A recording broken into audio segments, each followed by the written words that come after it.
ఇన్నాళ్ల నుంచో వేచిన మంత్రివర్గ విస్తరణ నేడు జరగబోతుంది. నేడు మధ్యాహ్నం రాజ్ భవన్లో కొత్త మంత్రులు ప్రమాణ స్వీకారం జరగనుంది. ఈ దాపాలో 3 లేదా 4కి మంత్రివర్గంలో చోటు కల్పించే అవకాశం ఉన్నట్టు విశ్వసనీయ సమాచారం. నిజామాబాద్ నగరంలోని అంబేద్కర్ నగర్కు చెందిన ఓ వ్యక్తికి కరోనా కేసు నమోదైంది.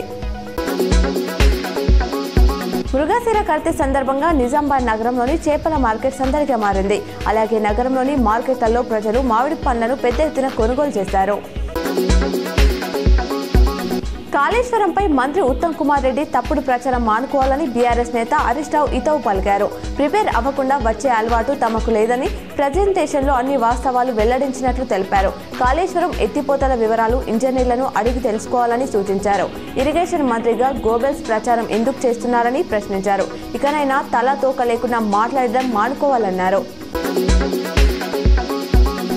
బెంగళూరులో ఆర్సీబీ విక్టరీ పరేడ్ తొక్కిసలాట ఘటనలో మృతుల కుటుంబాలకు కర్ణాటక ప్రభుత్వం పరిహారం పెంచింది.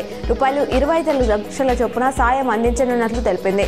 అంతకుముందు కర్ణాటక ప్రభుత్వం మృతుల కుటుంబాలకు ₹10 లక్షల చొప్పున పరిహారం ప్రకటించిన సంగతి తెలిసిందే. ఆర్సీబీ యాజమాన్యం ₹10 లక్షలు, కేంద్రం ₹2 లక్షల చొప్పున ప్రకటించింది. నేటి నుంచి హైదరాబాద్ నాంపల్లి ఎగ్జిబిషన్ గ్రౌండ్లో అస్తమా రోగులకు చేప ప్రసాదం పంపిణీ చేయనున్నారు.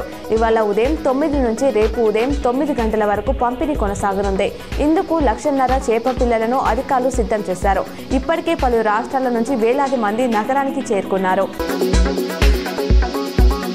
రాష్ట్ర కేబినెట్ విస్తరణకు ముహూర్తం ఖరారైంది. ఇవాళ మధ్యాహ్నం 12 నుంచి 1 గంటల మధ్య కొత్త మంత్రులు ప్రమాణ స్వీకారం చేయనున్నారు.